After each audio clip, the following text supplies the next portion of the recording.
Mi novia dijo, ¿en serio creíste que me casaría contigo en esta bodita miserable, para después irse con su mejor amigo? El karma la arruinó. No sé muy bien cómo empezar esto, pero supongo que lo más lógico es ir directo al punto. El día de mi boda, me dejaron plantado. Suena simple cuando lo escribo así, pero en ese momento no lo fue. Había demasiadas cosas en juego, demasiadas expectativas, y sobre todo, demasiadas señales que ignoré por querer creer que todo iba a salir bien. Me llamo Eddie, tengo 29 años, y durante casi 4 años estuve en una relación con Pamela. No diría que fue perfecta, pero sí lo suficientemente estable como para que, en mi cabeza, casarnos fuera el siguiente paso natural. La idea del matrimonio no nació de mí. Fue de ella. Pamela siempre hablaba del futuro, de la casa que tendríamos, de los viajes, de cómo sería nuestra vida juntos. Yo no estaba en contra, pero tampoco tenía prisa. Nunca fui alguien con muchos amigos ni con una gran vida social, así que mi mundo era bastante sencillo: trabajo, casa, y ella. Ella insistió en la boda. Recuerdo perfectamente la conversación donde todo empezó a tomar forma. Estábamos cenando, y sin rodeos me dijo que ya no quería seguir siendo solo mi novia. Que sentía que estábamos perdiendo el tiempo. Le pregunté si no era demasiado pronto. Ella se molestó. No gritó ni hizo una escena, pero cambió su actitud de inmediato. Se volvió fría, distante. Durante días apenas me hablaba, y cuando lo hacía, era con respuestas cortas. Al final terminé cediendo, no porque estuviera completamente convencido, sino porque no quería perderla. Le prometí que nos casaríamos. Eso pareció arreglarlo todo. A partir de ahí, Pamela tomó el control de los preparativos. Y cuando digo tomó el control, me refiero a que prácticamente todo giraba en torno a lo que ella quería, hasta cierto punto. Porque había una condición. Yo no tenía el dinero para una boda grande. Trabajo en un empleo estable, pero no gano lo suficiente como para pagar un evento lujoso. Se lo dije desde el principio. Fui claro, si nos casábamos, sería algo sencillo. Ella aceptó, o al menos eso parecía. Dijo que no le importaba el tamaño de la boda, que lo importante era casarnos. Que incluso prefería algo íntimo, solo con las personas más cercanas. Eso me tranquilizó. Así que empezamos con los preparativos. No fueron tan largos como uno esperaría. En menos de 2 meses ya teníamos todo listo. Rentamos un pequeño salón, nada elegante, pero limpio y bien cuidado. Contratamos un servicio de comida sencillo, música básica, decoración discreta. Nada extravagante, pero tampoco barato. De hecho, terminé gastando más de lo que había planeado.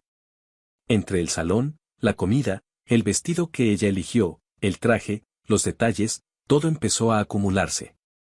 Tuve que usar ahorros, pedir algo de dinero prestado y ajustar muchos gastos personales. Pero lo hice porque creía que valía la pena. Porque pensaba que estaba construyendo algo importante. El día de la boda llegó más rápido de lo que esperaba. Recuerdo que desperté temprano, con una mezcla de nervios y emoción.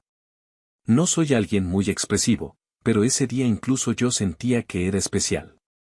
Me arreglé con tiempo, revisé que todo estuviera en orden y llegué al lugar antes que la mayoría. Los invitados empezaron a llegar poco a poco. No éramos muchos. Al final fueron unas 30 personas, tal vez menos. La mayoría eran familiares lejanos míos, algunos compañeros de trabajo y un par de conocidos de Pamela. Yo no tenía muchos amigos, y eso siempre fue algo que ella mencionaba, aunque nunca directamente como una crítica, al menos no en ese momento. El ambiente era tranquilo. No había música alta ni una gran decoración, pero todo estaba bien organizado. Las mesas estaban listas, la comida preparada, el lugar limpio. Era exactamente lo que habíamos planeado, una boda sencilla. Pero había un problema. Pamela no llegaba. Al principio no me preocupé. Pensé que era normal que la novia se retrasara. Incluso algunos invitados hacían comentarios al respecto, como si fuera algo esperado. Las novias siempre se tardan, decían. Así que esperé. Pasaron 15 minutos. Luego 30. Después 1 hora. Empecé a notar las miradas. Las conversaciones en voz baja. Algunas personas sacaban sus teléfonos, otras simplemente evitaban hacer contacto visual conmigo. Intenté llamarla. No contestó. Le envié mensajes. Nada. En ese punto ya no estaba tranquilo. No quería pensar mal, pero algo no encajaba. Pamela no era puntual, pero tampoco desaparecía así.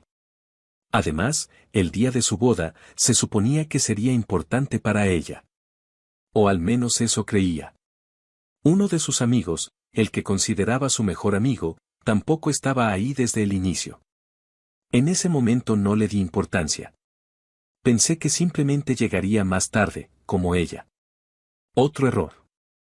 Pasaron casi 2 horas desde la hora programada. Ya no había forma de disimularlo. La gente estaba incómoda. Algunos empezaron a irse con excusas. Otros se acercaban a preguntarme si todo estaba bien, si había algún problema. Yo no tenía respuestas. Solo repetía que seguramente estaba en camino. Pero ni yo mismo lo creía.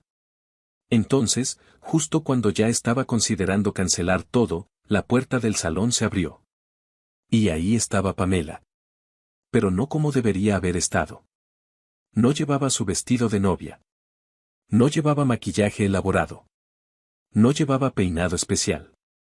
Entró usando un pantalón deportivo y una blusa holgada, como si acabara de levantarse de la cama y hubiera decidido salir sin arreglarse. Por un segundo pensé que algo había pasado. Que tal vez había tenido un problema, un accidente, algo que explicara su estado. Di un paso hacia ella, listo para preguntarle si estaba bien. Pero no me dejó hablar. Se empezó a reír. No fue una risa nerviosa ni incómoda. Fue una risa directa, hacia mí. Detrás de ella entró su mejor amigo. También estaba sonriendo. En ese momento, todo el salón se quedó en silencio. No recuerdo haber escuchado ni un solo ruido. Solo su risa. Pamela me miró de arriba abajo, como si estuviera evaluando algo. Luego negó con la cabeza. Y dijo, en voz lo suficientemente alta como para que todos escucharan. ¿En serio creíste que me casaría contigo, con esta bodita miserable? No supe qué decir. Su mejor amigo soltó una carcajada. Eso rompió cualquier duda que pudiera haber tenido. No sabía cómo procesarlo. Pamela dio un par de pasos más hacia dentro del salón, mirando alrededor con una expresión de desprecio evidente. Mira esto, dijo. Mesas baratas, poca gente, ni siquiera tienes suficientes amigos para llenar el lugar. Nadie respondió. Nadie se movió. Todos estaban observando. Ella volvió a mirarme. ¿De verdad pensaste que esto era suficiente para mí? No era una pregunta. Era una afirmación. Su mejor amigo se acercó más a ella, como si estuviera disfrutando cada segundo. Te lo dije, añadió él, riéndose. Pero querías verlo por ti mismo. Eso fue lo que más me golpeó. No solo era Pamela. Él también lo sabía. Todo esto había sido planeado. Pamela suspiró, como si estuviera aburrida. Luego dijo, con total naturalidad.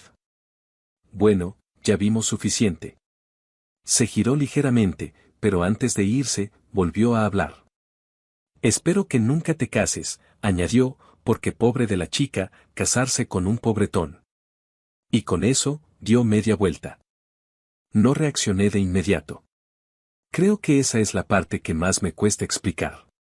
Uno pensaría que en un momento así gritaría, reclamaría, haría algo. Pero no. Me quedé completamente inmóvil, como si mi cuerpo no entendiera lo que acababa de pasar. Lo único que recuerdo con claridad es el silencio. Ese silencio incómodo que se queda cuando algo se rompe frente a todos. Miré alrededor y fue ahí cuando empecé a notar detalles que antes no había procesado.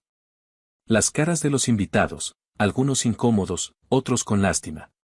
Un par de personas evitando mirarme directamente.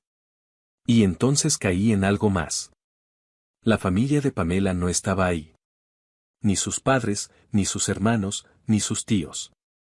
Nadie. En ese momento lo entendí. No era que ella hubiera decidido humillarme en el último minuto. Esto venía desde antes. Probablemente todos lo sabían, menos yo. La ausencia de su familia no era coincidencia, era parte del plan, o al menos una señal clara de que nunca hubo una intención real de casarse. Yo fui el único que no se dio cuenta. Alguien se acercó a preguntarme si estaba bien, pero no recuerdo quién. Solo asentí por inercia. Empecé a caminar sin saber exactamente a dónde, como si moverse fuera lo único que tenía sentido en ese momento. No cancelé la boda oficialmente. No hice ningún anuncio. Simplemente se fue desarmando sola. La gente comenzó a retirarse poco a poco, algunos acercándose a darme palabras de apoyo que apenas escuchaba, otros simplemente yéndose en silencio. Al final me quedé prácticamente solo en el lugar. Con las mesas, la comida, la decoración, todo intacto, como si estuviera esperando algo que nunca iba a suceder. No lloré ese día. Tampoco al siguiente. Creo que estaba en un estado raro, como desconectado. No era tristeza inmediata, era más bien una especie de vacío. Como si mi mente estuviera tratando de reorganizar todo lo que creía que era mi vida. Los días siguientes fueron extraños. Volví a mi rutina casi de forma automática. Iba al trabajo, cumplía con lo necesario, regresaba a casa. No hablaba mucho con nadie. Tampoco tenía a quien contarle realmente, más allá de comentarios superficiales. Y entonces empezaron a aparecer las publicaciones. Pamela subió fotos. No una o dos, varias. En la playa. Sonriendo. Acompañada de su mejor amigo. Las imágenes eran claras. No había ambigüedad. En algunas estaban abrazados, en otras tomados de la mano, en otras simplemente riendo juntos como si nada hubiera pasado. Pero lo que más me llamó la atención no fueron las fotos. Fue el texto. A veces solo tienes que voltear a un lado y darte cuenta de que el amor de tu vida siempre estuvo ahí. Lo leí varias veces. No porque no lo entendiera, sino porque intentaba encontrar algún tipo de explicación que hiciera sentido. No la había. Era una declaración pública. No solo me había dejado plantado, no solo me había humillado frente a todos, también estaba reescribiendo la historia, como si lo que teníamos nunca hubiera sido importante. Como si yo hubiera sido un error. Seguí viendo los comentarios. Ahí fue donde terminé de entender todo. Su madre había respondido. Qué bueno que te diste cuenta y dejaste de perder el tiempo con otros que no te aportaban nada. No fue el único comentario, pero sí el que más me marcó. Porque confirmaba algo que ya sospechaba, yo no solo no era suficiente para Pamela, tampoco lo era para su familia. Nunca lo fui. Y probablemente nunca tuvieron problema en demostrarlo, solo que yo no quise verlo. No respondía nada. No comenté. No la bloqueé de inmediato tampoco. Simplemente dejé de revisar. No había nada que ganar mirando eso. Esto pasó hace 6 meses. Y si alguien me hubiera preguntado en ese momento cómo iba a terminar todo, probablemente habría dicho que mal para mí y bien para ella. Porque, en apariencia, eso era lo que estaba pasando. Ella estaba en la playa, viajando, sonriendo, empezando una nueva relación. Yo estaba trabajando, pagando deudas, intentando recomponer mi vida en silencio. Pero la realidad terminó siendo distinta. No de inmediato. Los primeros meses fueron exactamente como uno imaginaría. Yo seguí con mi rutina. Sin grandes cambios. Sin historias nuevas. Solo enfoque en el trabajo, en estabilizar mis finanzas después de todo lo que gasté en la boda, y en tratar de recuperar cierta normalidad. No fue fácil. Hubo momentos en los que sí me pregunté si había hecho algo mal. Si realmente había sido insuficiente. Si había ignorado señales demasiado obvias. Pero con el tiempo, esas preguntas fueron perdiendo fuerza. No porque encontrara respuestas claras, sino porque dejaron de importar. Mientras tanto, de Pamela empecé a saber menos. Al principio publicaba constantemente.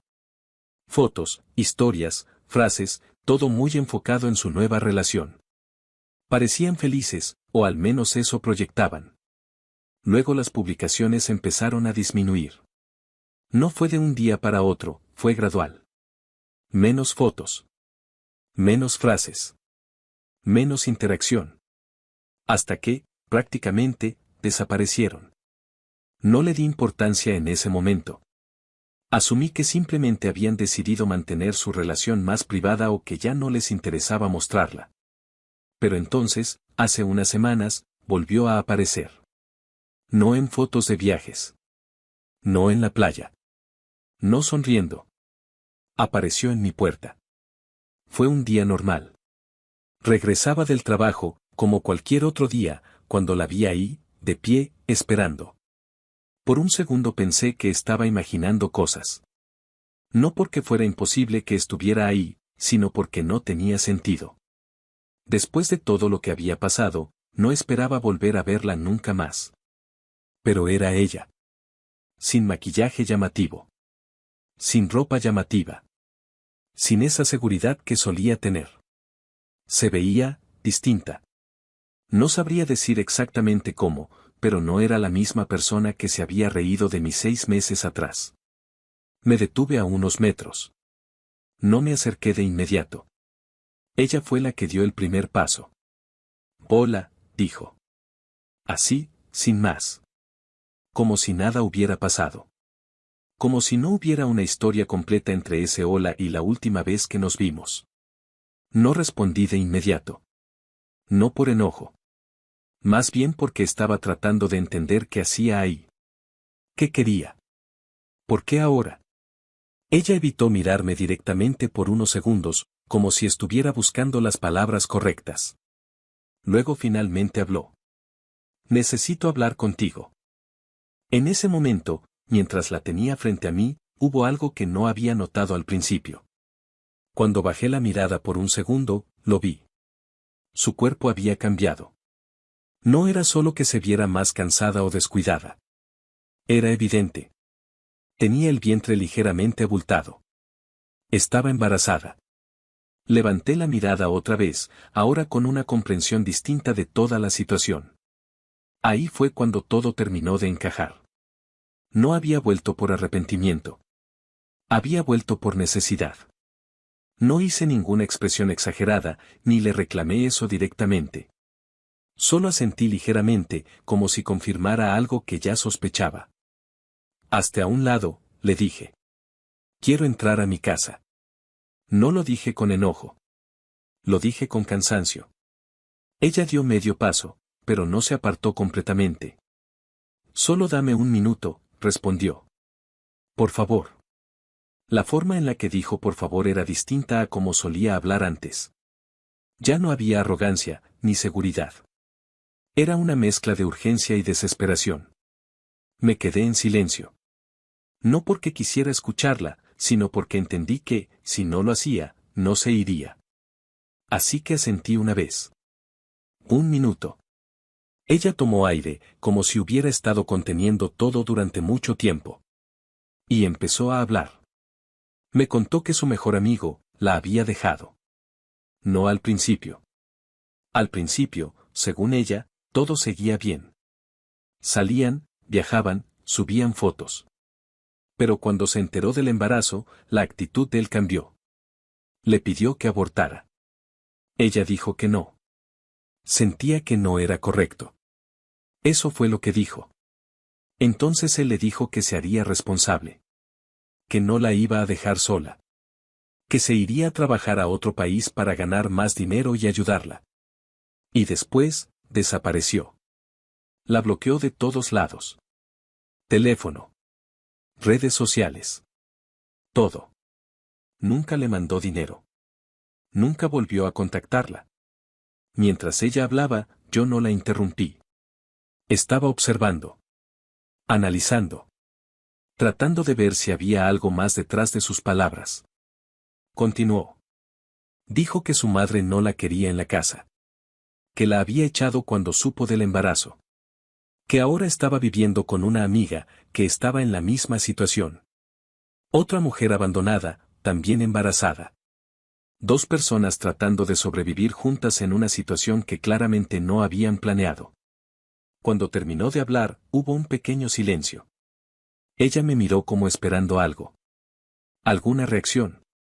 ¿Alguna señal? Yo asentí lentamente. Lamento tu situación, le dije. Y lo decía en serio. No con afecto, no con cercanía, pero sí con una especie de reconocimiento frío. Nadie planea terminar así. Di un paso hacia la puerta. Intenté pasar. Pero ella volvió a interponerse. Por favor, dijo otra vez. Ayúdame. Esa palabra. Ayúdame. Era diferente a todo lo anterior. Ya no estaba contando su historia. Estaba pidiendo algo. ¿En qué? Pregunté, aunque ya sabía la respuesta. No te pido mucho, solo un poco de dinero cada semana. Lo que puedas. Solo hasta que pueda estabilizarme. Ahí estaba. El verdadero motivo. No vino a hablar. No vino a disculparse. Vino a pedir. La miré unos segundos. Y respondí. Lo haría, pero aún debo dinero de aquella bodita miserable. No levanté la voz. No fue una frase agresiva. Pero fue directa. Ella bajó la mirada. Y empezó a llorar. No como en una escena exagerada, sino de forma contenida. Como alguien que ya viene llorando desde antes. Perdóname, dijo. Ahí fue donde sentí algo. No compasión. Molestia. No por el perdón en sí, sino por el momento en el que llegaba. Claro, respondí. Ahora te sientes mal. Ella levantó la mirada. Así es la gente como tú, continué. Hace falta que la vida les dé su merecido para que dejen de ser unas mierdas de personas. Se quedó en silencio. Dime, añadí, ¿ahora también te vas a hacer religiosa o algo así? Eso la hizo cambiar. Su expresión pasó de tristeza a enojo en cuestión de segundos. Y entonces hizo algo que no esperaba. Se alejó medio paso y empezó a gritar. ¡Ayuda! Me está golpeando. Por un segundo pensé que no había escuchado bien. Pero volvió a gritar. Más fuerte. ¡Ayuda! Por favor. Me quedé completamente inmóvil. No por miedo. Por incredulidad. Entonces se acercó ligeramente y, en voz baja, casi susurrando, dijo. Si no me das en este momento $5,000, le diré a todos que me golpeaste. ¿A quién crees que le van a creer? ¿A una mujer embarazada e indefensa, o a ti? Sentí algo frío en el estómago. No era sorpresa total. Era confirmación. Ese era el nivel al que estaba dispuesta a llegar. Y volvió a gritar. Esta vez más fuerte. Las puertas cercanas empezaron a abrirse. Un vecino salió. Luego otro. Déjala, cobarde. Gritó uno. Métete con alguien de tu tamaño. Tranquilos. Intervino otra voz desde una ventana. Esta tipa lo está chantajeando. Escuché todo. Hubo un silencio breve. Le está pidiendo dinero, continuó el vecino. Y tengo entendido que ella fue la que lo dejó plantado. Ahora vuelve embarazada a pedirle ayuda.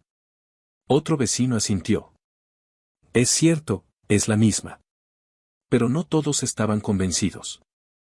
Yo te creo, amiga, dijo otro hombre desde más atrás. Su propia esposa le respondió de inmediato. No seas ridículo. ¿No estás escuchando? Lo está chantajeando. La tensión se rompió. Pamela miró alrededor. Se dio cuenta de que no tenía el control de la situación. No esta vez. Su expresión cambió otra vez. Ya no era enojo. Era frustración. Se giró sin decir nada más, y se fue. No intenté detenerla. No dije nada. Solo entré a mi casa, y cerré la puerta. Pensé que ahí terminaba todo. Pero no fue así. Días después, uno de los pocos amigos que estuvieron en la boda me escribió. Oye, ¿ya viste en qué grupo está tu ex? No respondí de inmediato. Solo vi la captura que me mandó. Era un grupo. El nombre era claro. Rey busca a su reina. Dentro, había una publicación. De ella. Con varias fotos. Y un texto. Hola, busco un hombre maduro y protector que me ayude con mi embarazo. Puedo serle de utilidad, limpiar la casa y también tendría disponibilidad 24/7. Me quedé viendo la publicación unos segundos. Tenía 2 días. 0 comentarios. 0 reacciones. Nada. Mi amigo solo escribió. Ni un solo interesado. No respondí. Cerré la conversación. Y me quedé pensando. No en ella. No en lo que pasó. Sino en algo más simple. Las decisiones tienen consecuencias. Y a veces, no llegan de inmediato. Pero cuando llegan, llegan completas. No sentí satisfacción. Tampoco tristeza. Solo una especie de conclusión inevitable. Así pasan las cosas.